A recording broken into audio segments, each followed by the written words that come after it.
C'est une pièce qui raconte, dans une société et dans un monde qui devient de plus en plus brutal, quelle est la place que peuvent prendre ou ne peuvent pas prendre les artistes.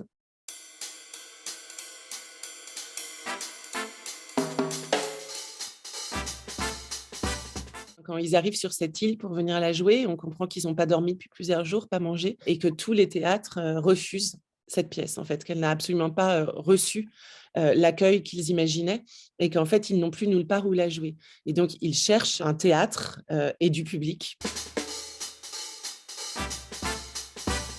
Qu'est-ce que c'est porter en soi le rêve d'une troupe, en fait, puisqu'ils racontent qu'ils étaient 42 au début, que là, il y en a plus beaucoup, qu'il leur reste juste quelques costumes, quelques décors, et ils portent la responsabilité,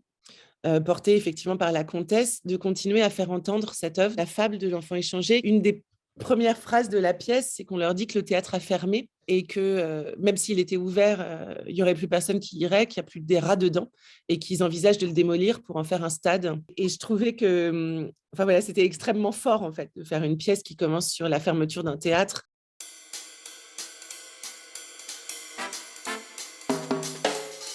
C'est des estropiés de la vie, en fait. C'est-à-dire, c'est des gens qui, pour plein de raisons différentes, avec plein de parcours différents, à un moment donné, sont venus se réfugier dans cette ville-là parce que, ce qui leur était arrivé dans le monde ou, le rapport qu'ils avaient avec les choses, avec les gens, faisait qu'il n'était plus possible pour eux, de, vivre au quotidien le monde tel qu'il est et qui sont venus se protéger dans cette maison pour trouver, un autre mode de rapport effectivement, avec, leur liberté, leur inconscient, leurs rêves.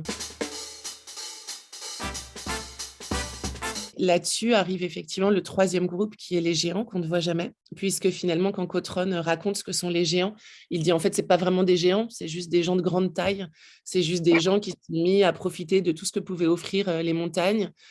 qui sont extrêmement vénaux, ils parlent beaucoup de leur rapport à l'argent, etc. Donc on n'a pas beaucoup d'informations sur eux, à part le fait que c'est aussi une mythologie, ces géants.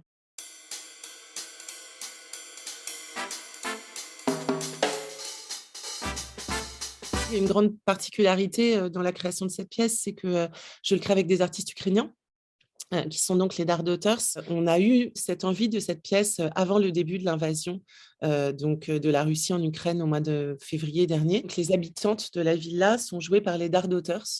qu'il n'y a plus qu'Autrone. Et donc, elles sont dans cette ville-là, dans laquelle elles font de la musique, comme c'est écrit par Pirandello, et dans laquelle, avec aussi des rajouts qu'on a fait de différents textes, notamment de Pessoa, des textes aussi plus contemporains, des poèmes ukrainiens, où on aborde un petit peu plus les raisons pour lesquelles elles sont arrivées dans cette ville-là.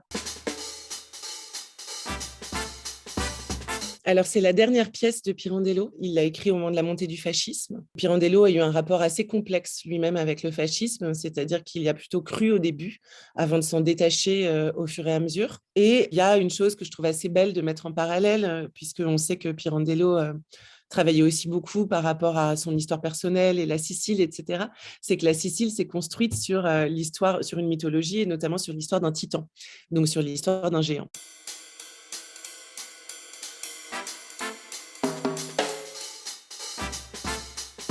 Je trouve que ça va donner lieu à des endroits extrêmement différents de théâtre et moi j'ai beaucoup, de curiosité. C'est 3 femmes en plus, dont Marina Hans qui jouait dans, effectivement Les Géants de la montagne, mis en scène par Gruber lorsqu'elle était en 3e année au conservatoire et donc j'ai beaucoup de curiosité pour comment, chacune d'entre elles aussi va s'en emparer.